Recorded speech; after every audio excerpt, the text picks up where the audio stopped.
So do you, when you do this, you know where you're going and we just drive and you just try to hopefully knock that way?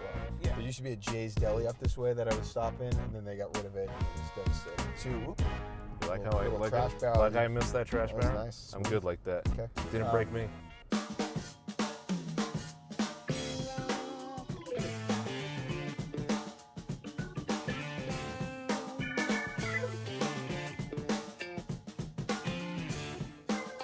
Welcome into Carpooling with Ben. Folks, you've seen him not only on local television, but he's been featured nationally as well for what I consider just to be excellent work when it comes to sports reporting and everything. I'll stop that. Formerly of WPRI, ladies and gentlemen, now on his own and waiting for the next big gig. Looking for the next thing. Absolutely. Ladies and gentlemen, Mr. Mark Dondero. Mark, thanks for having me. coming into the Beautiful Camry of ride Wonder. here. Thank I you. love this setup. I try. Unbelievable. I Lights. try. I wish everyone could see this. Well, it's the You beauty got to keep of some of the magic. Absolutely. the secret. You never break that fourth wall. Sure. I learned that from some people once. But how you doing? I'm doing How's great. it? Doing great. Doing good. It's weird that I'm no longer working at WPRI. Yeah. Yeah, it's just weird that, I'm not driving down there to go to work anymore, but Sure. it's good. It's exciting. Sleeping in a little bit more? Nope, not resting? with the kids. No. Not with the kids. Well, you have two kids, right? Two little kids. Yeah. Yeah, it's great. I'm looking at this as time I'll never get back with them.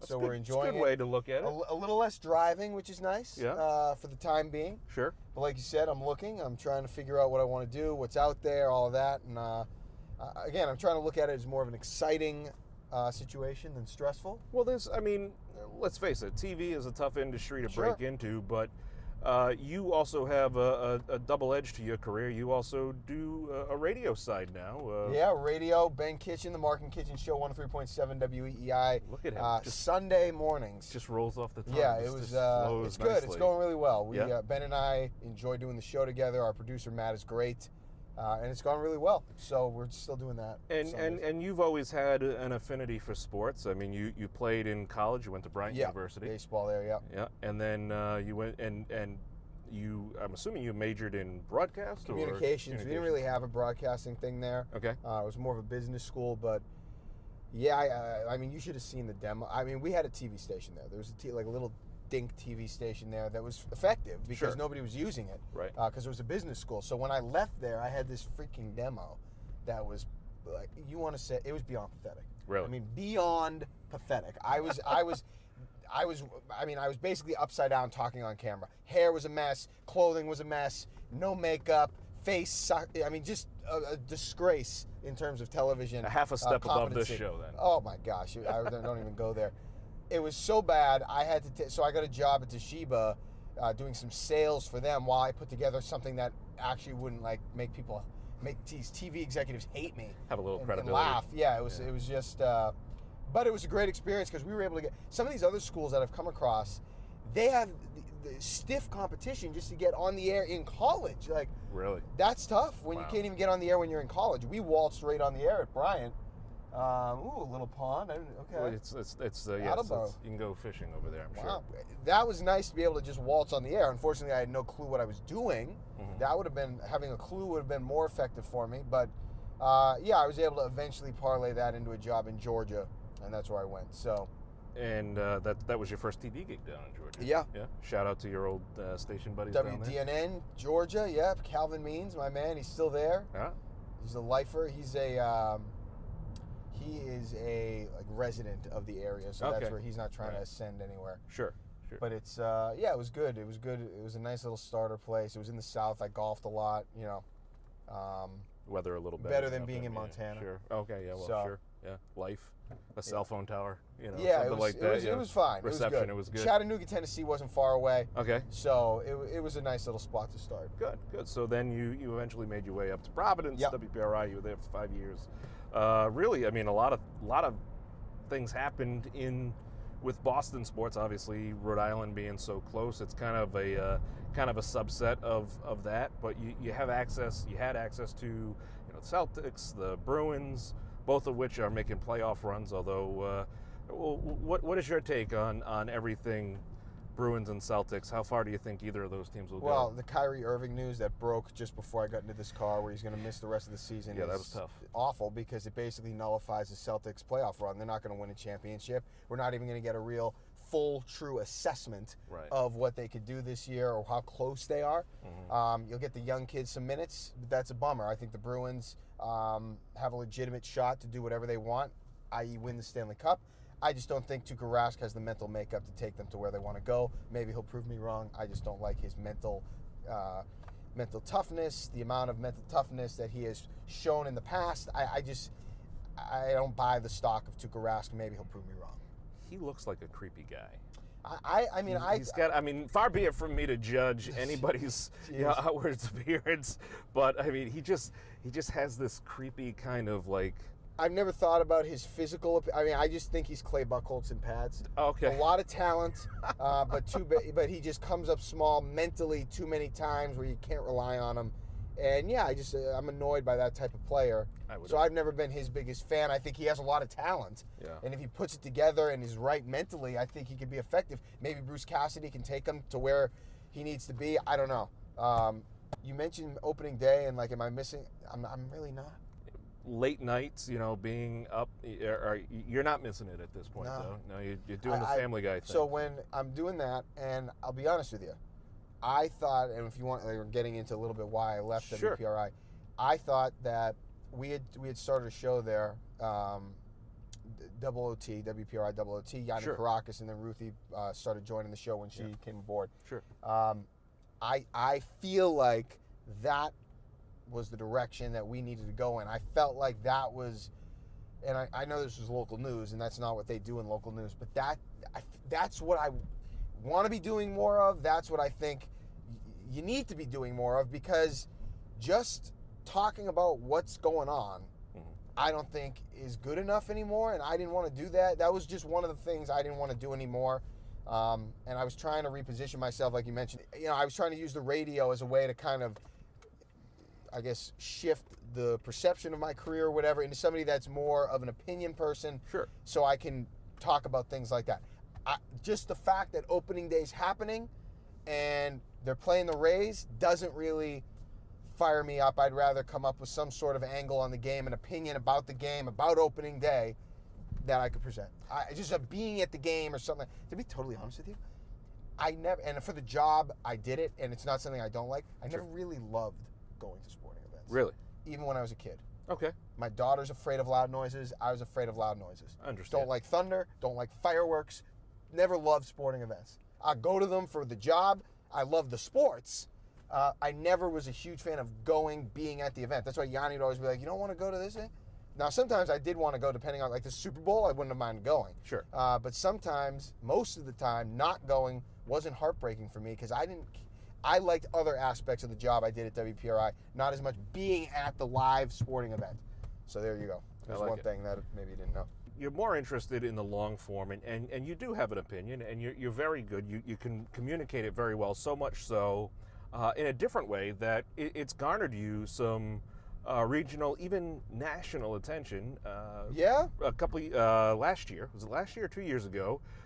Your question that was posed to Bill Belichick brought you right on to the Toucher Enrich show on 98.5, which that was great. Marconi award-winning show. Yeah.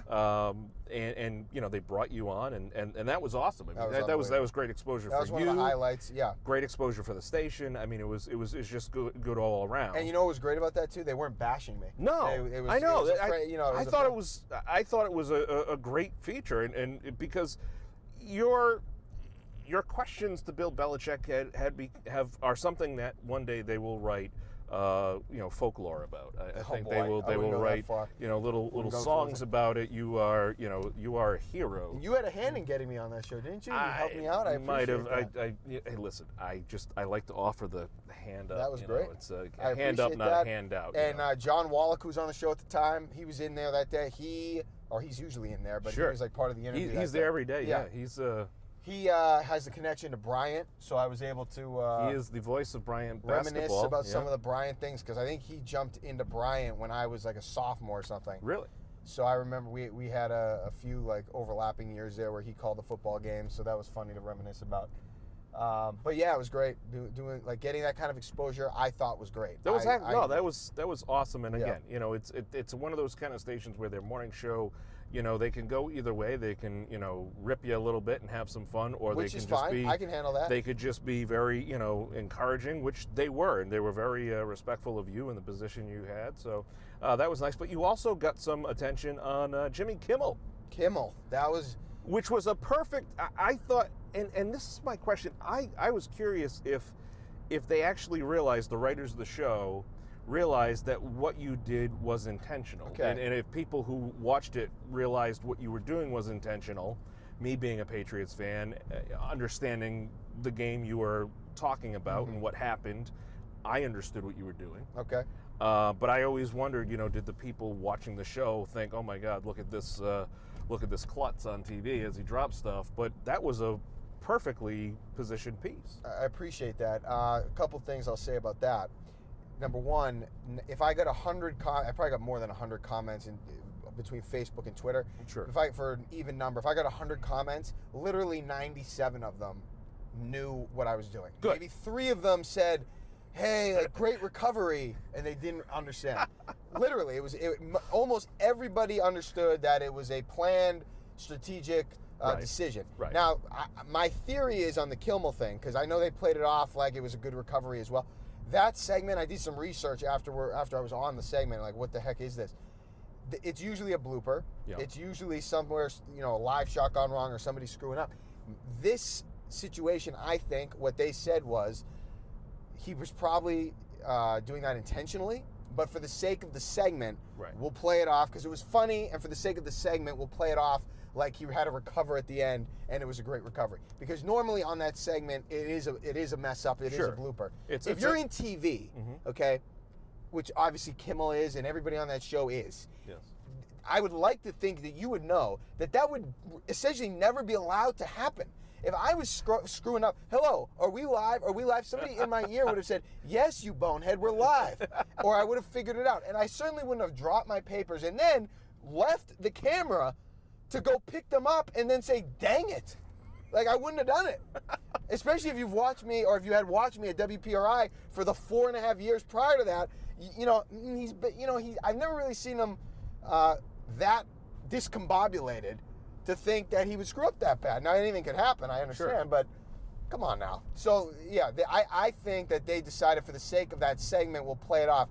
But in reality, I think Kimmel or whomever was analyzing that or evaluating the on-camera part was under the impression that I planned that and that it was a planned thing. Maybe not, but I think so. Well, with all due respect to all the sports reporters we have in the Providence market, and even, including Boston, I've always thought that you've been one of the more interesting guys. You when you covered the Little League World Series, for example, it was fun. I mean, you were interviewing some of the kids. They found a hill to go sliding down on cardboard. You let them interview you.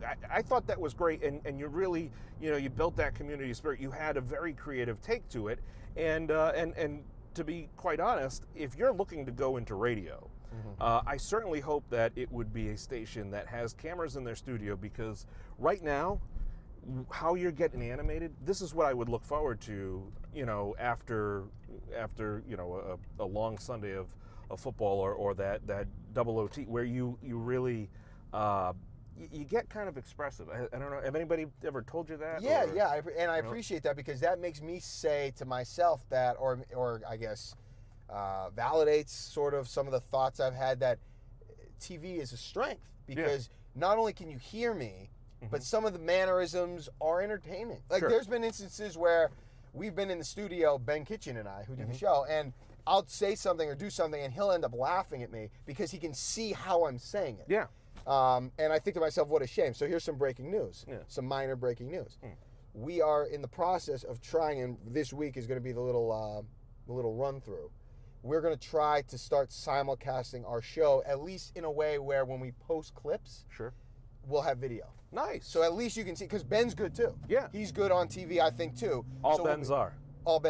So we'll be able to see how that goes. Now, I have some editing equipment that I've kind of figured out via my wife's computer. Thank you, Jen.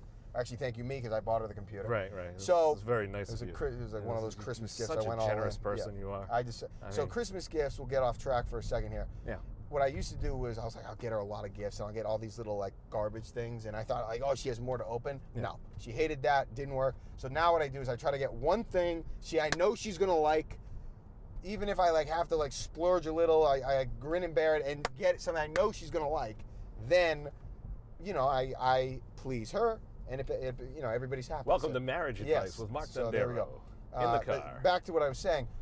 We have the video equipment now where it looks like we're going to be able to do that, and I'm going to be able to put some video on Twitter usually, or Sure. Facebook, or both, of us in the studio. So now the segments, normally what I would do is like I'd post a segment and it would just be like a WEI logo. Yeah. Now you're going to see us. That's I like the goal. that. And I think I can do it. I've been tinkering with the system on the computer. Yeah. I figured out the editing system. I think it's going to work. Sure. It's pretty basic. It's not going to be explosive amounts of editing. Anything that I can do to help, please. I appreciate reach out. that. I've got a couple you obviously GoPros. editing, right? A little bit. So I'm going to do that, and that's hopefully where we're at after this week, getting some of the segments on TV or on the screen, so you can see it, and that makes the show. Now you can put a face to the voice and all those things. No, it's great. That's what we're going to try to do. It's all elements combined. Yeah. So I mean, like I said, I think that's one of the strengths I have. Ben has. So we're going to try to capitalize on that and see what happens. But yeah, that's an exciting little development. And what do you like to do in your spare time? Spare time. I'm a big nonfiction reader. Okay. I don't read fiction. I used to like James Patterson. Still like him, but I just don't read fiction anymore. Okay. Nonfiction books. Okay. Golf when I can. Right. Golf when I can. Devastated because the home course I had closed. I wasn't a member, but it was an affordable course right near me. Great practice area with grass. Oh, it was awful that they closed. They turned it into a condo complex. 9 holes, which I don't think is open to the public. So that sucked. On occasion, you will read a story with great vigor and energy to your daughter, the Barnyard Dance. We love that story. It's a good story. You gave us the story too. The mother. My mommy does because your CrossFit. Because your mommy does CrossFit. She does. She doesn't do CrossFit anymore. She does. I don't even know what she does. All kinds of workouts, a million different workouts. Yeah, my wife gets up at like 4 a.m. Yes, she's off to the gym. Give it's her like, credit. Good for you. So she's doing that, but I appreciated the book. Signed copy of the book. Well, the least I can do. Maeve loved it. But the Barnyard Dance, probably the most successful thing I ever posted online. Yeah. We just got into it one night. I was trying to put her to bed, and it was the most inefficient job I'd ever done of putting her to bed. So, all in all, I mean, my wife works in early child development and intervention. And when I showed her the video, she looked at it and she says, "Wow, I'm sure that increased bedtime by another hour and a half." Oh, it definitely did. Yeah, that was not an efficient night. Well, what are you going to do? But you got to do it for the likes, do it for the views, right? That's right. It was a ton of engagement on that one. Yeah. It wasn't even the intention. We were just doing it off the camera, and then we ended up filming it. I thought it was great. Thank you. I was very much inspired. So where are we at here? This is still Attleboro. Attleboro's No, we're in Pawtucket now. now. We're in Pawtucket. Lovely city. Yeah. Yeah.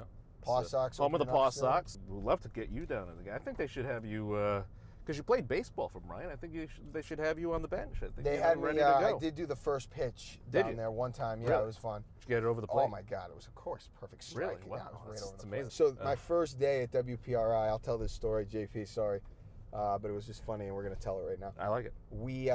My first day there was like my first official day. I think like one day I trained or something. First actual day working was Paw Sox opening day. So I go there and I'm with JP Smallins, good man, and he, he's like all in this frantic pace to get everything in. We're trying to go live. We get the live truck. He's getting everything ready, and I'm calm. I'm trying to just stay like composed. And here we go. We're gonna go live. First time at WPRI going live, and he says to me, he's trying to hurry me up, and he says, "Hey," something along the lines of, "Hey, this isn't small town Mississippi anymore. This is the big time. You got to get ready."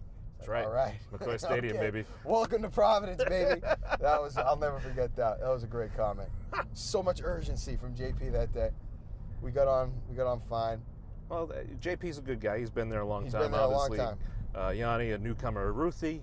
So they've got quite a team there. But again, we have a really good core of reporters here in Rhode Island, and Sure. it's a fun place to be. So close to Boston, so close to New York. So there's lots of opportunities. But I'm excited for you with your next steps, and obviously folks can follow you along on Twitter. No shortage of content there. At Mark Dondero, and we'll have, like I said, hopefully have more content. Yeah, and Facebook as well, which we'll link in the show notes here as well. So this Olive Garden I used to drive to like once a week from Bryant just to get off campus. Yeah. Go with like teammates or whatever, and we would just devour breadsticks. Really? Mike Montecalvo's going to be so sick to hear that because he's a real Italian. Yeah. But we would just devour breadsticks. And I remember once we had like a breadstick eating contest. I must have eaten like 13 breadsticks. Really? We literally went back and just passed out like we were physically incapable of moving. I mean, there was a medical issue that night. I would imagine that was not a healthy night. Might have been some cause. Good memories going. I can't say with Nick, Ron, and Pete in the back seat that I can bring you to an Olive Garden because they're Italian as well. Aren't you Italian? I am. But not up to the Mike Montecalvo standards. Oh, okay. I'm not a very good Well, he always has those three-piece suits on and everything. The pinky ring. I mean, he looks good. Damn. He is fine. Yeah, him and Tony. Sharp-looking gentleman. Oh my gosh, it's a beautiful thing. Mark, thanks so much for hopping in. Wish you all the best, and obviously we'll keep up with you. And all right. Maybe we'll have you back. We'll do something fun. Time to time, go out and maybe I appreciate you having me on. This is great. Do something.